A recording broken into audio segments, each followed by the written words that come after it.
자, 이제 다섯 번째 계명 145페이지 그 밑에까지 했죠.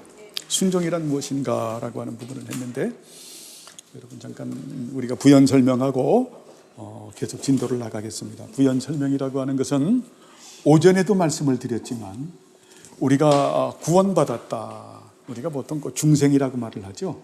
중생, 거듭났다라고 하는 것은 여러분 의지의 변화를 말하는 겁니다. 뭐 다른 것이 변화가 된 게 아니에요. 인간은 어찌 보게 되면 그러니까 이성과 의지다라고도 두 가지로 나눌 수도 있습니다. 그래서 그 부분을 오전에도 철학자들이 인식론을 갖다가 인식론을 주장을 했다가 나중에 의지론까지 강조하는 것을 볼 수가 있는데요. 우리가 이성과 의지로 말할 수 있는데, 우리가 거듭났다, 중생이다라고 하는 것은 의지의 변화인 거예요. 의지의 변화가 극단적으로 변한 겁니다. 극단적으로. 우리 예를 들어서 우리 이점순 어머님 같은 경우 예전에 교회 안 다니셨거든요. 근데 하나님께서 우리 이점순 어머님을 구원시키니까 극단적으로 변화가 되신 거예요. 극단적으로. 의지가 세상 나라에서 하나님의 나라를 향하게 된, 참 그렇게 우리 어머니가 변하신 거죠.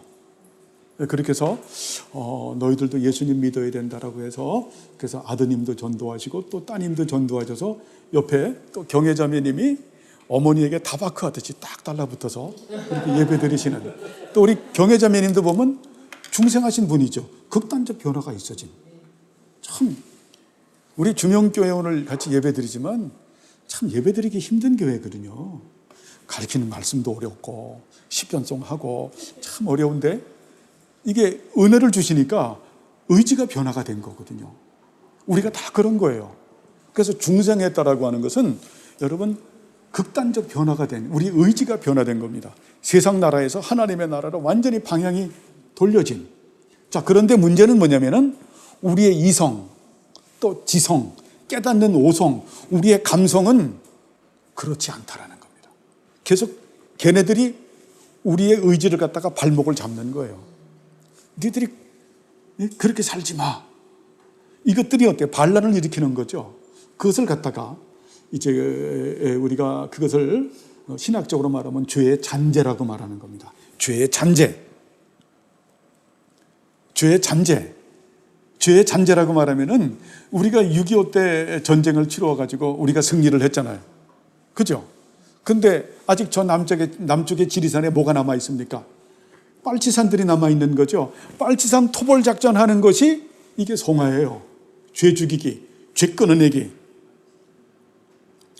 비유로 말씀하면 그렇다라고 하는 겁니다. 그래서 이 십계명이, 율법을 대표하는 게 사실 십계명이거든요. 이것이 필요한 거예요. 율법의 막대기가 아니면 걔네들이 제어가 안 되는 거예요. 걔네들이 다스려지지 않는 거예요. 우리의 이성, 우리의 지성, 우리의 오성, 우리의 감성이라고 하는 것이 율법의 다스림을 받아야 된다. 율법의 막대기로 채찍질을 받지 않으면 이게 안 되는 거예요. 이 복음주의 진영에서는 아주 우스꽝스러운 얘기들을 해요. 예전에 제가 한 40년 전에, 그 당시만 해도 이렇게 복음이란 무엇인가라고 하는 이 부분들이 제대로 정의가 되지 않았을 때, 근데 그 제대로 정의가 제대로 안 됐다라고 하는 것은, 그것이 뭐냐면 어떤 개혁주의의 그 개혁주의 사상의 표준 문서에 근거한 것이 제대로 보편적으로 드러내지 않고, 어떤 복음주의적 진영의 목사님들이 그냥 짜집기식으로 해가지고 어떻게 짜집기한 것을 갖다가 그 당시 막 그냥 그렇게 펼쳐내는 것도 귀했던 시절이거든요. 근데 명동에서 예전에도 한번 말씀드렸어요. 그 백 목사님이라고 하는 분이 강의를 하는데 이상한 말씀을 하는 거예요. 주일날 교회 가기 싫으면 가지 말아라. 네 마음이 동하면 하지 말아라. 여러분, 그것을 깔병은 뭐라고 말하냐면, 그런 사람의 인생은 용서하지, 개 같은 인생이다라고 말을 해요. 자기의 이성이 용납하지 않으면, 자기의 지성이, 자기의 오성이, 자기의 감성이 동하지 않으면 할 필요가 없다. 여러분, 이게 말이 되는 얘기예요? 네? 아니, 엄마가, 예를 들어서 엄마가 딸에게, 뭐 이게 제일 가까운 건 우리 예, 주성이네요. 우리 정경미 집사 엄마가 우리 주성이 딸에게, 예, 주성아 이제 고등학교 들어가면 더 공부 열심히 해야지. 그러면 주성이가 어떻게 해야 돼요? 네, 해야죠. 근데 엄마, 내 이성은, 내 지성은, 내 오성은, 내 감정은 그렇게 하기 싫어. 그러니까 나 안 하겠어. 그럼 이게 말이 돼요? 이게 말이 안 되잖아요. 주일날 엄마가 자, 교회 가자. 근데 나 교회 갈 마음 없어. 그런다고 해서 교회 안 간다고 하면 이게 말이 돼요? 자, 성경에서 기도해라. 그런데 핑계예요? 난 기도하고 싶은 마음도 없고 의지도 없고 감성도 없어. 그러면 안 해도 되는 건가요? 그래서 깔뱅이 그런 얘기를 해요. 자꾸 깔뱅이 얘기를 해서 죄송한데, 깔뱅이의 기독교 강연은 여러분 대단히 중요한 책이에요. 사실은 모든 그 기독교 사상의 출발점이라고 말할 수 있는데, 깔뱅이 그런 얘기를 합니다. 우리에게 성령 충만하지 않아도, 성령께서 우리에게 감동하지 않아도 우리는 우리의 의지를 일깨워서 우리가 더 열심히 애쓰고 힘쓰고 노력함으로 하나님 말씀에 순종하고 더 많이 기도해야 된다. 여러분 어떻게 생각하세요? 이게 맞는 거죠. 단순한 의지를 말하는 게 아니죠. 본분을 말하는 거잖아요. 본분을 말하는. 학생의 본분이 뭡니까? 공부 열심히 하는 거죠. 근데 내가 기분 나쁘다고 안 하고, 내 이성이 동하지 않는다고 안 하고, 이런다 그러면 안 되잖아요. 그래서 우리 이 죄 많은 인생들은 율법의 채찍질을 받지 않으면 여러분 사람으로 만들어지지 않는 거예요. 그래서 그 율법의 네 가지 직분 중에 하나가, 예수 믿고 난 다음에 하나님께서는 율법을 가지시고 하나님의 사람으로 온전케 만드는 거예요. 온전케 만드는 것 중에 하나가 지금 5계명의 이 부모 공경을 말씀하는 겁니다. 아시겠죠? 이 둘째 돌판의 첫 번째예요. 여러분, 이 부분이 우리의 이성, 지성, 또 오성, 깨닫는 거, 감성 이 자체가 지배가 안 되면 그 사람은 평생 어때요? 저항적 반동 심리를 가지고 살아요. 그러니까 특별히 진리를 딱 접하게 됐을 때 진리에 대한 저항적 반동 심리가 생긴다니까요. 저는 이걸 너무 체험하는 거예요. 네? 우리가 시편송, 우리가 바른 교리들, 이러면 여기에 대해서 말하면 사람들이 어때요? 그 바르지 못한 이성, 지성, 오성을 갖고 있는 사람들이 금방 거부한다니까요. 금방 거부해요. 그거를 성경에서는 뭐라고 말하냐면 거만한 자라고 말하는 거예요. 진리를 갖다가 거부하는 거만한 자. 여러분, 거만과 오만은 다른 거예요. 거만은 자유주의자들에게 쓰는 거예요. 진리에 대한 부분을 거부하는 거만한 자. 이성과 지성과 오성과 자기 감정을 가지고 자기의 생각과 다르다고 해서 거부하는, 그걸 성경에서는 거만한 자라고 말을 하고, 오만한 자라고 하는 것은 교만의 극치를 말하는 거예요. 조금 색깔이 다르죠. 그렇죠? 그래서 여러분, 우리가 이 십계명을 공부하면서, 특별히 부모 공경을 공부하면서 정말 우리는 정말 겸손한 자가 되길 바랍니다. 겸손한 자하고 온유한 자는 같이 폐허로 붙어 있어요. 쌍으로. 온유한 자는 겸손한 자고 겸손한 자는 온유한 자예요. 이 겸손과 온유한 자는 하나님으로부터 길들여지는, 하나님은 무엇을 가지고 길들이는가? 율법을 가지고 길들이시는 거예요. 율법을 가지고, 율법이 뭡니까? 하나님 말씀이죠. 말씀을 가지고 우리를 빚으시는데 이 말씀을 등 뒤로 던져버린다고 하면 우리가 무엇으로 길들여질 거예요? 어떤 경건 생활로? 어떤 종교 생활로? 여러분은 안 되는 거예요. 그건 고추 먹고 맴맴이에요. 그래서 하나님의 말씀으로. 그래서 사도 바울이 말씀하죠. 모든 성경은 하나님의 감동으로 된 것으로 교훈과 책망과 의로 교육하기에 유익하니 이는 하나님의 사람으로 온전케 하기 위함이라. 하나님께서 쓰실 만한 사람으로 만들어지는 거예요. 여러분이 십계명을 공부하면서 정말 하나님의 사람으로 만들어지는 우리 모두가 되길 바랍니다. 자, 이 순종에 대한 거부는 없는가? 읽으시죠?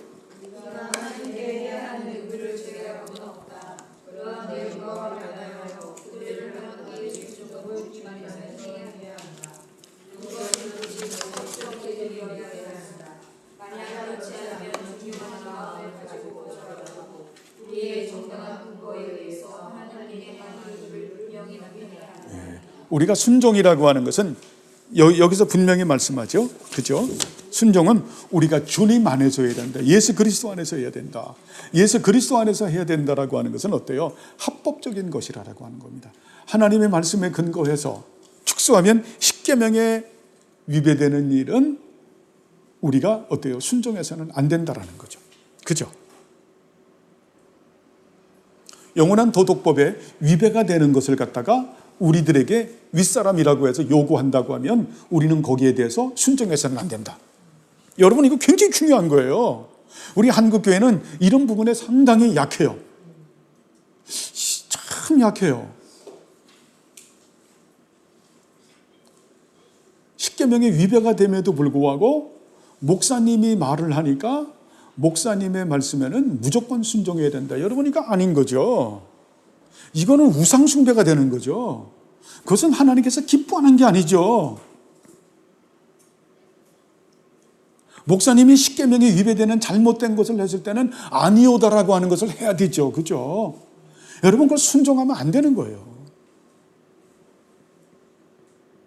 자, 그런데 그런 부분들을 할 때도 우리가 거부할 때도 어때요? 이 토마스 카트라이트 선생님은 대단한 분이에요. 그때도 우리는 어때요? 굉장히 지혜롭게 거부해야 된다는 부분을 가리키죠. 한번 그 뒤에 보세요.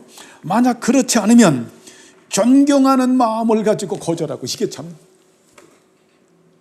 이게 존경하는 마음을 가지고 여러분 거절할 줄 아는, 우리의 정당한 근거에 의해서 하나님께 향하는 의무를 분명히 나타내야 된다.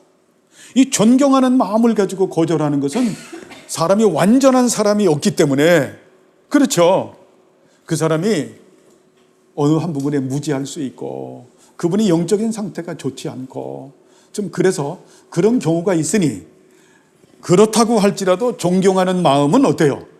가지고 있으라는 거예요. 이거 십계명에서 굉장히 중요한 부분이에요. 이 부분이 잘 안 되죠. 우리는 어때요? 그냥 맞박치기 하잖아요. 그렇죠? 그냥 맞박치기 하는 거예요. 맞박치기 하면 어때요? 이것도 하나님께서 치신다니까? 네? 그걸 우리가 사사기에서 어디서 봅니까? 사사기 지금 20장에서 우리가 보죠. 1차 전투, 2차 전투에서 다 깨지잖아요. 여러분이 각 성경 공부만 해서 다 질문하더라고. 나의 목사님이 이게 이해가 안 됩니다. 나와가지고 11지파가, 예?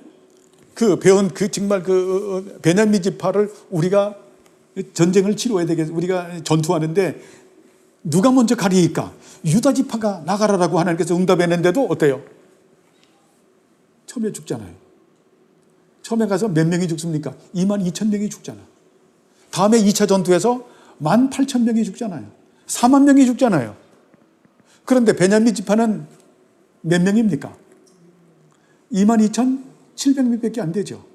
이게 말이 안 돼. 그러니까 그들이 대성통곡하고 막 울고 그러잖아요. 성경을 보면 그들이 잘못된 게 있죠. 그죠? 먼저 하나님 앞에 우선순위가 잘못됐잖아요. 이 사람들이 베냐민 지파에서 이런 일이 벌어졌고, 그래서 이 벨리알의 아들들을 갖다가 불황아를 내놓으라고 했는데 이들이 내놓지 않고 변호하니까 이들이 같은 사람들이니까 우리가 12지파에서 이 암덩어리를 제거를 해야 되는데, 주님, 우리가 이들과 전쟁을 해야 됩니까? 말아야 됩니까? 이거부터 물어봐야 되잖아요. 근데 그들은 어때요? 자신의 의로움을 가지고 이미 전쟁하는 것은 상대적 필연성으로 하고 누가 먼저 싸우리까라고 말씀하니까 하나님께서 이놈들 봐라. 의사결정이 먼저 끝났네. 그리고 그러면 유다지파가 가라.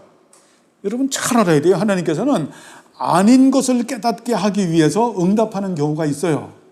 우리가 그 부분을 어디서 봅니까? 요단강 동편 땅을 갖다가 르우벤 지파와 갓 지파와 므낫세 반 지파가 요구했을 때 하나님께서 허락하시죠.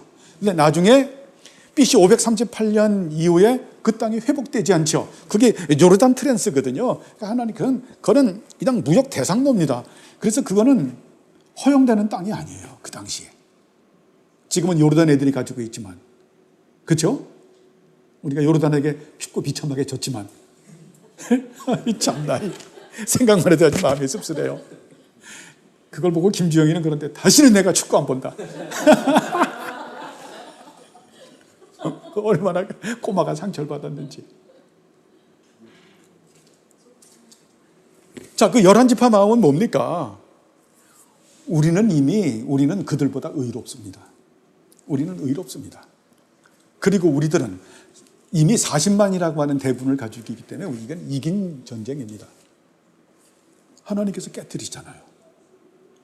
울며 불며 통곡을 하니까 나중에 어때요? 그들이 베델에 가서 번제와 화목제를 드리고, 번제와 화목제는 여러분 구약성경에 반드시 속죄제가 있는 거예요. 그래서 우리도 하나님 의롭지 못한 존재입니다. 우리가 숫자만 믿고 까불었습니다. 이 부분을 우리가 회개합니다 이거예요. 네, 의롭지 못한 부분을, 교만한 부분을 회개하고, 그리고 우리 자신을 하나님께 드리고, 그리고 하나님과 화목하고 이웃과 지체들과 화목한 가운데서 거룩한 징계를 행한 거죠. 그죠? 여러분, 부모 공경에도 설령 윗사람이 조금 잘못 지시를 했다고 할지라도 그 부분은 거부를 해야 되는데, 거부할 때 여러분이 지혜롭게 하시기를 바라는 거예요. 존경하는 마음을 가지고 거부하라는 거예요. 믿습니까? 여러분, 그게 세련된 거예요. 그게 하나님께서 원하는, 그 사람이 만약에 그냥 맞박치기 하면은 똑같은 거예요. 맞박치기를 하지 말자. 하나님이 세우신 권위에는 존경하는 마음을 가지고 거부를 하면서 왜 이것을 하면 안 되는가라고 하는 부분을 갖다가 논리적으로 얘기를 해야 되겠죠. 그죠? 여러분, 그게 맞는 거잖아요. 그죠? 그래서 결국은 우리가 부모 공경을 가지고는, 그 하나님이 세우신 질서에서 윗사람이 있고 아랫사람이 있을 수밖에 없는 거예요. 어쩔 수 없는 거죠. 그래도 윗사람은 윗사람다운 그런 면모를 갖춰야 되겠고, 그것이 부모 공경 중에 하나다. 하나님이 세우신 질서다. 또 아랫사람도 아랫사람으로서의 순종해야 되는데, 주 안에서 순종해야 되고 하나님의 말씀 가운데 순종해야 되는데, 윗사람이 그러면 너도 무조건 맞박치기를 하지 말고 존경하는 마음을 가지고 지혜를 가지고 그렇게 할 필요가 있다. 그렇게 세련된 우리 주명교회 성도들이 되길 바랍니다. 여러분, 그때 교회가 화평해지는 거예요. 공동체가, 이건 교회 문제뿐만이 아니죠. 공동체가 화평해지는 거예요. 여러분, 가정에서 부모님이 무지해서 또 어떤 감정적으로 그런 판단을 내릴 수가 있거든요. 인간이기 때문에. 그때 그냥 뭐 이럴 수 있습니까 하고 맞박치기로 딱 하고, 아무리 진리라고 한다고 할지라도, 바른 거라고 한다고 할지라도, 그러면 어때요? 분위기가 금방 경직되잖아요. 우리는 어때요? 화평케 하는 자다. 온유하고 겸손한 자다. 이런 부분들을 여러분 우리가 배워야 우리의 이성과 지성과 오성과 감성이 어때요? 얘네들이 다스림을 받는 거예요. 그렇죠? 자, 그 다음에 자신의 관나라에 있는 사람들에 대해서 윗사람들이 해야 되는 의무는 무엇인가?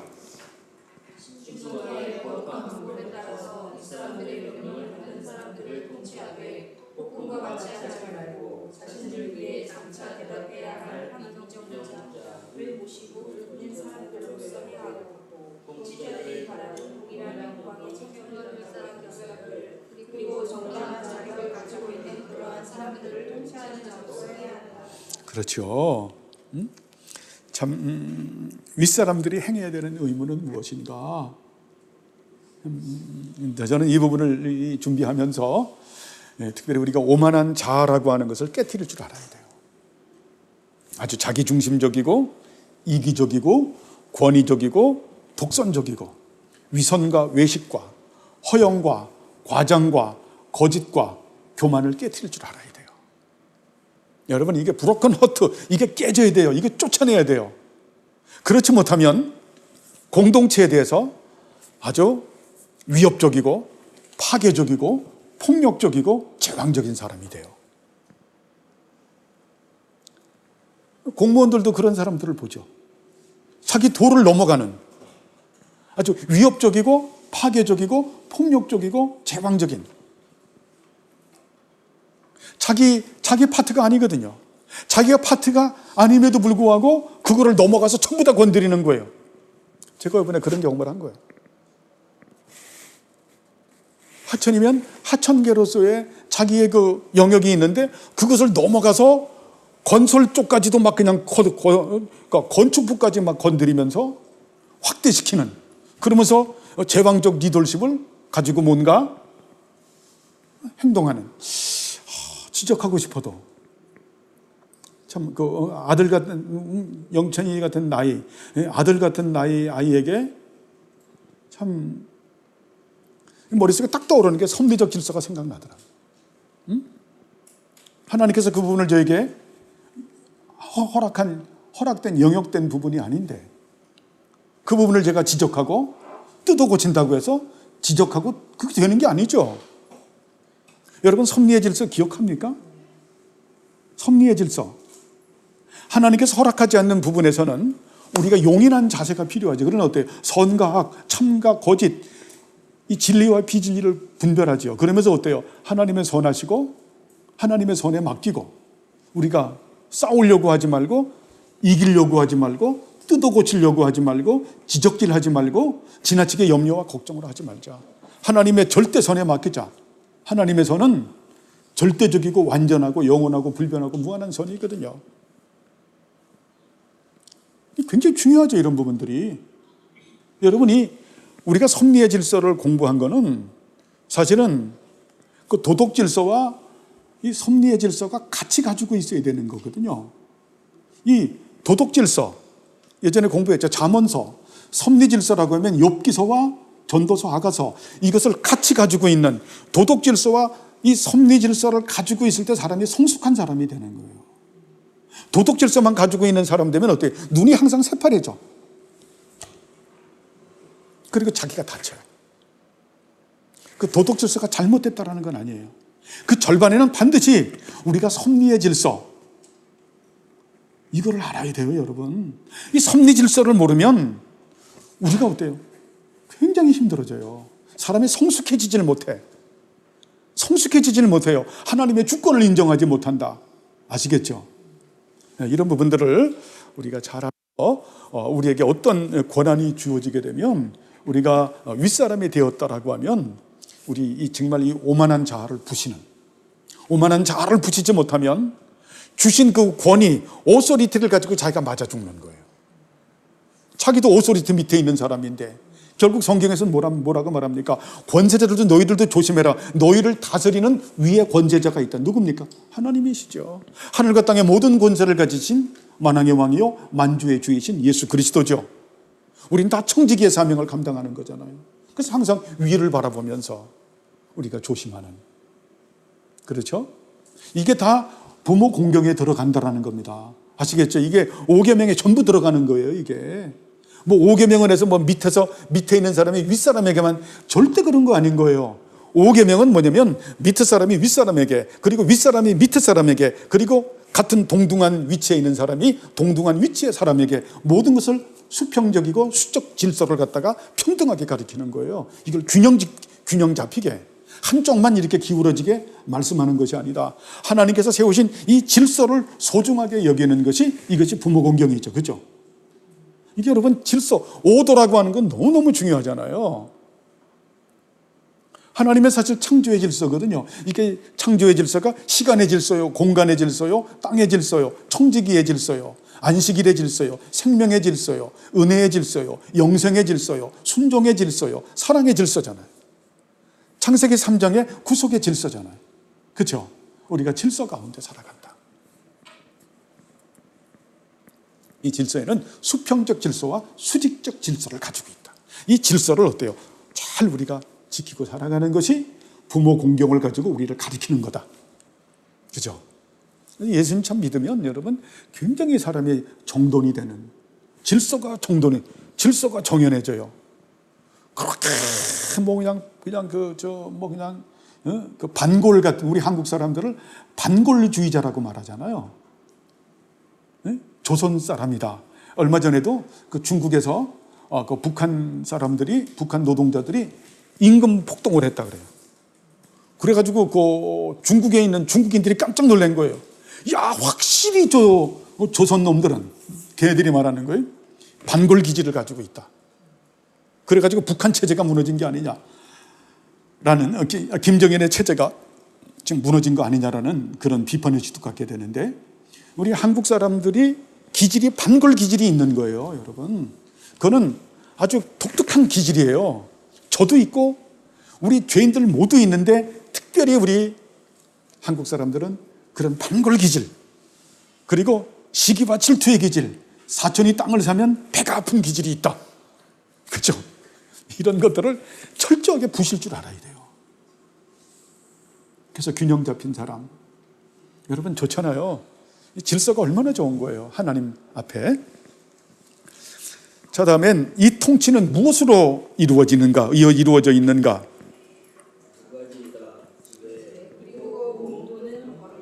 이거는 특별 은총을 가리키는 겁니다.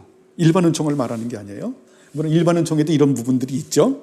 이 다스림은 무엇으로 이루어지는가? 지배와 보응 또는 벌이다. 그죠? 이건 특별 은총을 가리키는 겁니다. 자, 그러면 지배는 무엇으로 이루어지는가? 그렇죠. 말과 행위로 이루어지는 거죠. 자, 그러면 말로써 행해야 하는 것은 무엇인가? 사람들은 하나님께 관계되고 그들의 특별한 수명에 관계된 일들 안에서 아랫사람들을 교육하고 명령해야 한다.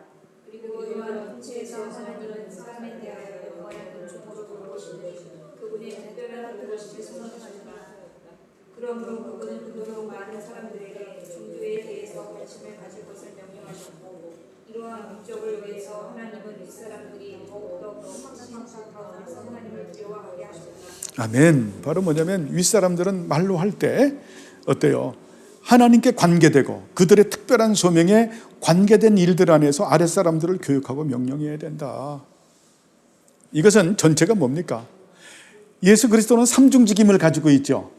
자, 선지자직, 제사장직, 왕직을 가지고 있는데 윗사람들은 어때요? 특별히 크리스찬들에게 지금 하는 말씀이기 때문에 예수 그리스도의 삼중직임을 생각해서 내 위에 왕이 있음을 내가 인정하고 어때요? 선지자직. 이 선지자직이 말씀의 가르침이죠. 말씀에 근거해서 아랫사람들을 교육하고 명령해야 된다는 거예요. 아시겠죠? 그리고 항상 누구를 인식해야 된다? 내 위에 왕이 있음을. 그렇죠? 왕이 있음을 인식하고, 그러면 어때요? 자기도 그 하나님의 말씀을 올바로 알고 깨닫고 살면서 어때요? 자기가 자기 아랫사람들도 그렇게 행할 수 있도록 가르쳐야 된다. 이것이 가정이고 뭐 사회고 뭐 교회고 모든 공동체에서 이렇게 돼야 되죠. 특별히 그리스도인은 이렇게 해야 되죠. 항상 최고의 권위자 하나님을 두려워하면서, 그리고 자기도 그 말씀대로 살아가면서, 그리고 아랫사람들에게 가르쳐야 되는. 이게 중요하잖아요. 지금 세상이 이렇게 잘 안 되잖아요. 지금은 어때요? 아랫사람들에게 말하면 어때요? 아랫사람들이 너나 잘하세요. 참 이게 예? 너나 잘하세요라고 하는 이 말이 뭡니까? 이게 질서가 세워지지 않는, 윗사람들이 참 올바로 윗사람들 노릇을 못하는. 그래서 우리가 세월이 지나가면 지나갈수록 우리가 어때요? 하나님을 더 알아가고 하나님을 더 닮아가는 그런 성품들이 만들어져 가야 되겠죠. 그 노사연이가 노래를 부르는데 다리도 아프고 모도 아프고 막 그런 노래 있죠. 그래서 이게 늙는 것이 아니라 익어가는 것이다라는 표현을 쓰는데 참 좋은 것 같더라고요. 저는 잘 모르는데 익어가는 것이다. 그렇지, 사람이 익어가야지. 우리 어머님도 잘 익어가시죠? 그죠? 그래서 얼굴이 점점 더 좋아지시는. 예? 어머님이 얼마나, 그죠? 잘 익어가시는. 우리 장로님 잘 익어가시잖아요. 얼마나 잘 익어가서. 우리 장로님 옆에만 우리 계셔도 그냥 마음이 푸근하고 우리에게 본이 되시는 장로님 보잖아요. 잘 익어가는. 굉장히 중요하죠. 하나님의 말씀으로 잘 그렇게 되지 못하면 아주 고집스럽고 아주 이기적이고 아주 그런 사람들이 되죠. 그죠? 자, 그러면 행위로 이제 말의 지배를 받는데 행위로 하는 지배는 무엇인가? 사람들은 그들의 아랫사람에게서 벗어나야 삶으로서 선한 본보기를 보이는 것이다. 삶이 이게 중요하잖아요, 여러분. 그렇게 살아야 되는 거잖아요. 그죠? 자기는 기도 하나도 안 해. 그러면서 자기 딸내미에게 너 기도 열심히 해야 돼. 아들한테 기도 열심히 해야 돼. 그러면서 자기는 기도 안 해. 그런 분들 많죠, 그죠? 그죠? 이 종교적 행위로 말한다고 하면. 또 다른 것도 말하죠. 자기는 거짓말 많게 하면서 자기 아들, 딸에게 거짓말하지 마라. 아주 이율배반적인. 참 우리는 이율배반적인 연약함을 가지고 있지만 우리가 어때요? 계속 뭐가 돼야 된다? 성화가 돼야 된다. 성화가. 우리의 이성, 지성, 오성, 이런 감성, 이런 부분들이 하나님의 말씀으로 계속 채찍질을 받아서 끊어질 부분이 아직 깨질 부분이 깨지고 끊어질 부분이 끊어져서 그래서 어때요? 하나님의 사람으로 만들어져야 되겠죠. 그것이 어때요? 선한 지체가 돼야 되는. 여러분, 그래서 제가 늘 기도할 때마다 그것을 말씀하는 겁니다. 우리가 거듭난 이성의 사유의 정신과 그리고 거듭난 그런 육체의 정신, 이 야타브라고 하는 우리의 생각이 착해지고 마음이 착해지고 의지가 착해지고 눈, 귀, 입술, 손, 발 이게 전부 다 착해지는. 그렇죠? 이것은 하나님의 말씀으로 되어진다. 성령께서 말씀을 가지시고 이렇게 우리들을 빚어가시죠. 오늘도 우리가 은혜를 나누었지만은 하나님의 존전 앞에 살아야 되고 예수님을 주인으로 모시고 살 때 그때 어때요? 우리가 이렇게 만들어져가는 우리의 지식과 우리의 행위가 우리의 말과 우리 행위가 일치되는 참 쉬운 게 아니죠. 그죠? 이런 말 하는 목사 저도 쉽지 않아요, 여러분. 저도 안 돼요. 언행일치가. 애쓰고 힘쓰고 노력하지만 이것은 어때요? 정말 날마다 죄 죽이기, 죄 끊어내기, 그분을 영화롭게 하는 그분의 은혜 가운데서 살지 않으면 안 되는 것이다. 특별히 하나님의 말씀으로 우리가 채찍질을 받고 만들어져야 된다. 예전에 제가 20대 때 읽은 책을 보면 여러분에게 몇 번 말씀했는데 깔뱅이 그런 말이에요. 우리의 당나귀와 같은 우리의 육체를 초복정시키지 않으면 우리는 안 된다. 야, 참 대단한 말씀이죠. 당나귀와 같은 육체라 그래요. 길들여지지 않은. 여러분 온유한 자 기억납니까? 예? 온유한 자는 복이 있나니 저희가 땅을 기어 온유한 자는 뭡니까? 그 원문에서 말하는 것은 그 야생마예요. 야생마처럼 막 뛰어다니는 그 말이 길들여진 게 온유한 거를 그걸로 표현하는 거예요. 우리는 어때요? 이 야생마와 같은 우리의 이성, 지성, 오성, 감성 이것들이 어때요? 하나님의 말씀으로 성령과 말씀으로 길들여지지 않으면은 온유한 자가 되지 않는다라는 거예요.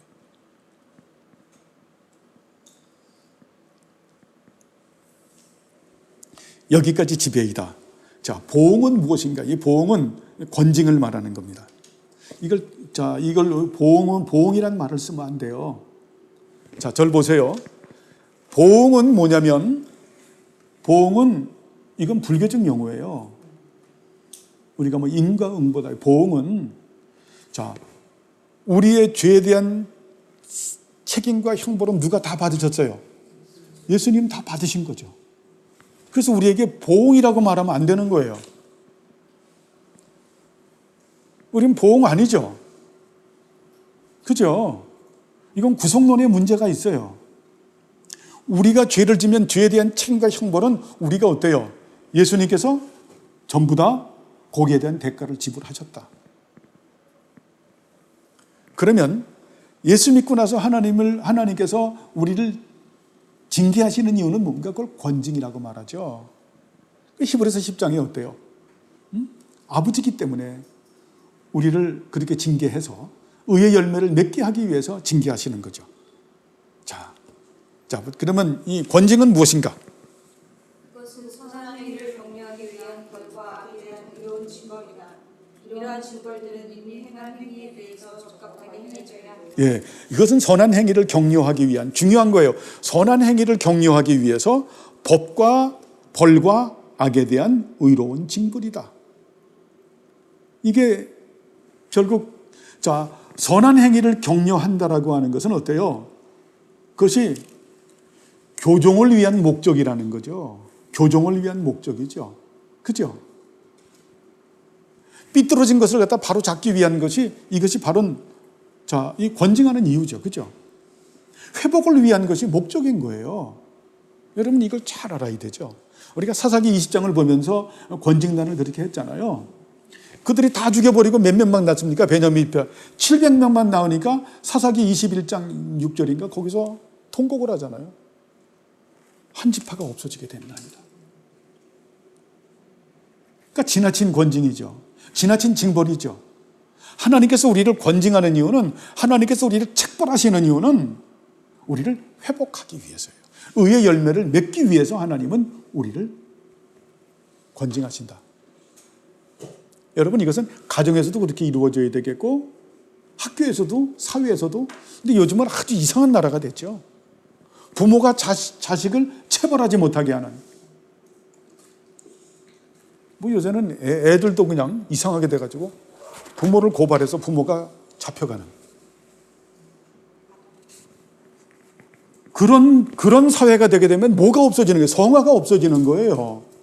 여러분 이게 심각한 거예요. sanctification이라는 성화가 없어지는 거예요. 성화에는 반드시 매가 있어요.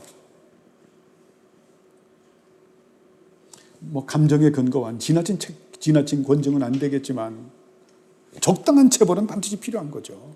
지혜로울 필요가 있죠.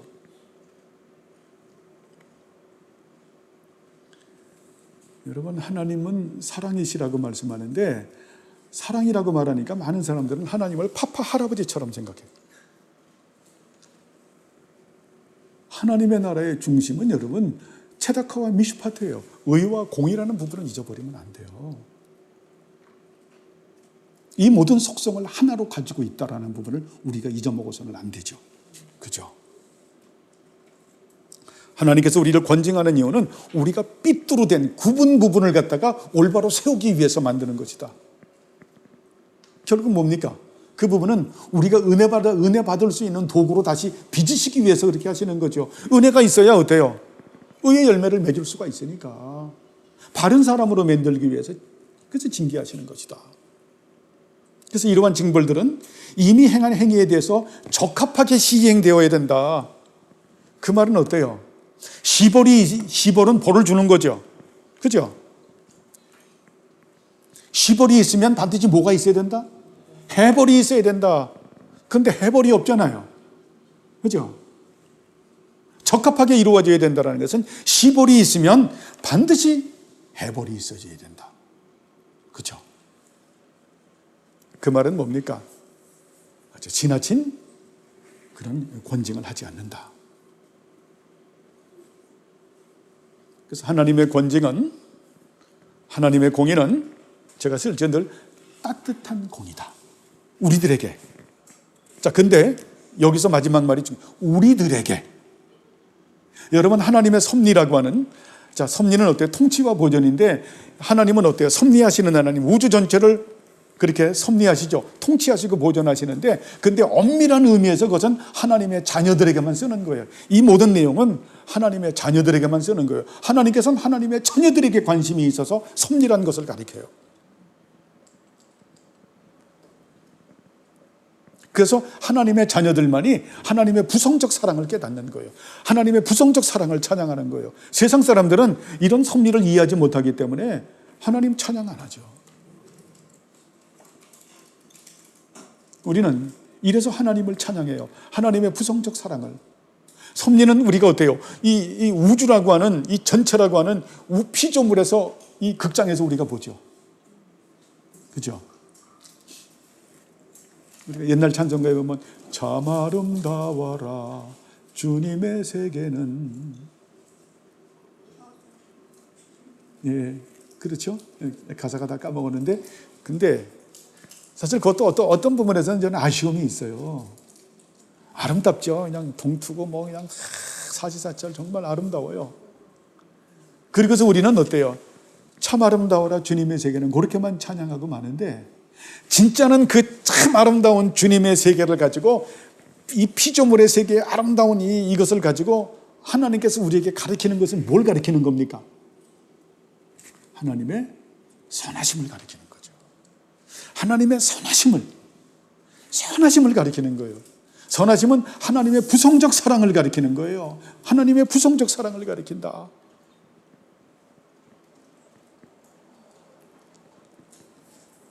자, 그러면 권위를 가진 윗사람에는 어떤 종류의 사람들이 있는가? 두 가지이다.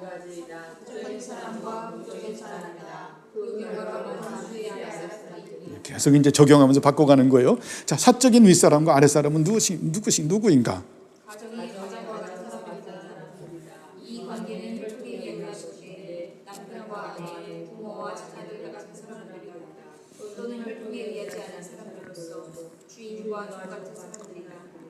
먼저 남편들은 그들의 아내들에 대하여 윗사람이고, 둘째로 부모들은 자녀들에 대하여 마지막으로 주인들은 자신들의 종들에 대하여 윗사람이다. 이런 부분은 하나님이 세우신 질서지요, 여러분. 그죠? 부모와 자식 간의 관계, 주인과 종과의 관계, 남편과 아내와의 관계. 지금은 어때요? 남편과 아내의 관계가 아주 우스꽝스러워졌죠. 그죠? 여러분, 남편은 머리라고 말을 하죠. 그렇죠? 아내들은 그 부분을 존중해야죠. 하나님이 세우신 질서이기 때문에. 그러나 그 부분은 어때요? 창세기 말씀을 보면 또 어때요? 수평적인 것을 먼저 가지고 있어죠. 항상 남편과 아내는 여러분 수직적 질서와 수평적 질서를 잘 잡을 줄 알아야 돼요. 수평적 질서만을 말하는 것도 아니고 수직적 질서만을 말하는 것도 아니죠. 서로 사랑하면서 어때요? 서로 존경하고, 남편은 어때요? 교회론을 가지고 말하지요. 예수 그리스도를 예표한다. 그리고 아내는 예수 그리스도의 몸된 교회를 예표한다. 그래서 아내는 남편의 권위를 존중할 줄 알아야 되고, 그리고 또 남편은 아내를 예수님께서 교회를 사랑하듯이 사랑할 줄 알아야 된다. 어떻게 사랑한 겁니까? 교회를. 예수님께서 교회를 위해서 죽으셨잖아요. 자신을 내어주셨잖아요. 남편은 아내를 위해서 죽을 정도로 사랑해야죠. 민족연결이. 그죠? 그게 맞는 거예요. 그죠? 그게 안 되는 그런 관계, 그런 질서에서 내 말에 순종하라라고 하니까, 이놈아, 이 말이 저절로 나오는 거예요. 말도 안 되는 소리를 하는 거예요. 이게 질서가 깨지니까, 부모, 이거 오계명이 깨지니까, 서로 위치가 안 되니까. 그렇지요? 여러분, 이 질서는, 오계명은 이런 부분에서 너무너무 귀한 거예요. 부모가 자식에게 부모의 질서, 자식의 질서, 주인과 종의 질서에 있어서, 네? 남편과 아내의 질서에 있어서 얼마나 성숙한 겁니까, 여러분? 서로 사랑하고, 서로 존경하고, 서로 아끼는 거잖아요. 그죠? 여러분, 부모가 자식을 보면 어때요? 보는 것도 아까운 거죠. 우리 어머님도 그렇죠. 주일날 와서 딸내미, 사위, 손녀 보면 보는 것만 해도 아깝잖아요. 그렇죠. 그냥 눈에 담아서 그냥 보기만 해도 좋고, 보는 것만 해도 아깝고, 옆에 있는 것만 해도 좋고, 예? 자식마다 그 향기와 향치가 다 다르잖아요. 보는 것만 해도 좋고, 집에 가서도 흐뭇하고. 사랑의 질서니까. 또 자식들도 마찬가지잖아요. 예? 어머님 주일날 와서 이렇게 기쁜 모습으로 보고, 얼마나 이게 질서인 거예요, 여러분. 부모 공경이, 오계명이 그런 거예요. 우리가 그렇게 한다. 그렇죠? 저도 보면 그래요. 저도 주일날 오면, 우리 영천이도 자식이지만, 우리 성도님들도 정말 저에게 어떤 부분에는 정말 자식 같아요. 그래서 보기만 해도 좋은 거예요. 잘해서 얼굴 조금이라도 이상해 있으면은, 표정이 어둡고 하면은, 그게 내 아픔으로 다가오고, 기도하고, 또 기도하고. 서로 우리가 이 사랑의 질서, 이게 오계명이죠. 그렇잖아요, 제일이 형제님. 그죠? 이게 오계명은 그래서 우리의 이성, 우리의 지성, 오성, 감성이 어때요? 사랑으로 만들어지는 거예요. 질서로 만들어지는. 자, 그러면 가정 안에서 아랫사람의 일반적 의무는 무엇인가? 각자의 위치와 은사에 따라서 가정의 유익을 위하여 가장이 공부하는 바들을 이행하여야 된다. 그렇죠. 각자의 위치와 은사에 따라서. 그렇죠. 위치와 은사에 따라서 할 줄 알아야 된다. 그러니까 자기에게 허용되지 않는 부분에는 넘어서지 않는다라고 하는 겁니다. 그 부분도 굉장히 중요하잖아요. 그죠? 이것도 질서잖아요. 그래서 각자의 그 위치와 은사에 따라서 가정의 유익을 위해서 가장이 권고하는 바들을 이행하는 것이다. 맞으면 맞이답게. 또 어때요? 그런 부분들이죠. 그렇게 해서 각자 주신 은사가 다르고 각자 위치가 다르다. 그런 부분들을 깊이 생각하고 사는 것이 제5계명이다 라고 하는 겁니다.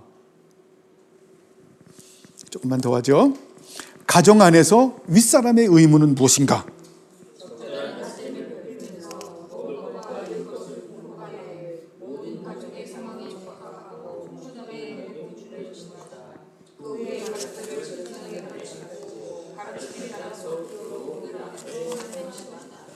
그렇죠. 굉장히 일반론적인 부분을 말씀하죠. 그죠? 자, 어때요? 잘 먹이고, 잘 입히고, 잘 교육시키면서, 그러면서 어때요? 하나님의 말씀으로 올바로 그렇게 자식들, 아랫사람들을 가르쳐야 된다. 주의 교양과 훈계로 하나님께서 쓰실 만한 사람으로 양육해 나가야 된다는 겁니다. 아니, 먹이지도 않고, 입히지도 않고, 돌보지도 않으면서, 그거는 아니죠, 그건 아니죠. 그런 사람들은 어때요? 아싸리 결혼을 하지 말아야죠. 그죠? 그럼 부양의 책임이 없는 사람들이 무슨 결혼을 한단 말이에요. 결혼을 한다라고 하는 것은 뭡니까? 이미 책임을 지는 거죠, 여러분. 그죠? 그건 아니잖아요. 부양의 의무가 없는 사람들이, 한량이 같은 사람들이, 배짱이 같은 사람들이, 자기 혼자 잘 먹고 잘 살려고 하는 이기적인 사람들이, 저는 별 사람들을 다 봤어요.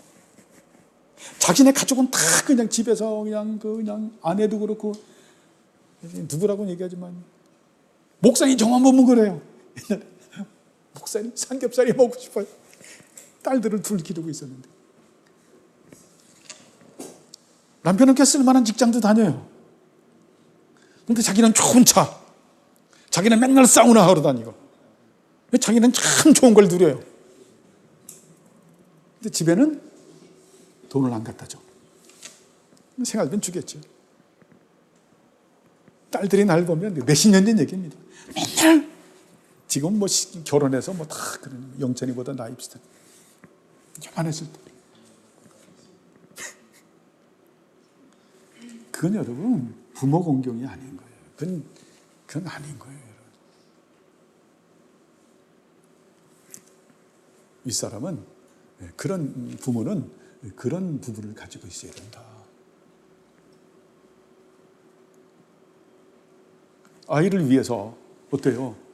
조금도 할 줄 알아야 되죠. 그죠? 이 아이가 초등학교, 중학교, 고등학교, 대학교 가고 결혼하면 어때요? 자기 살을 깎아서라도 결혼 준비도 이미 준비를 해야죠. 자기 노후 준비도 해야 되겠지만. 그런 부분에서 어때요? 절제하는 삶을 사는, 그게 규모 있는 삶이고, 그게 부모 공경이고, 그게 질서죠.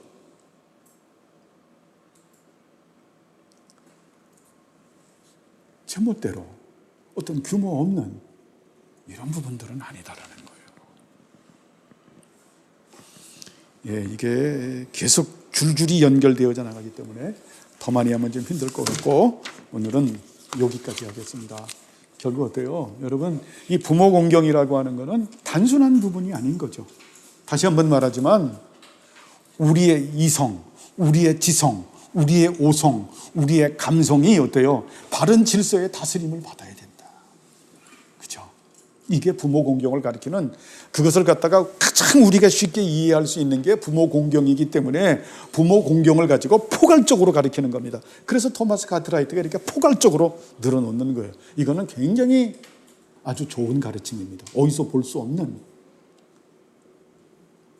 그러므로 이 말씀에 근거해서 더욱더 질서 있는 삶을 사는 우리 모두가 되길 바랍니다. 기도하시죠. 하나님 아버지여, 감사를 드립니다.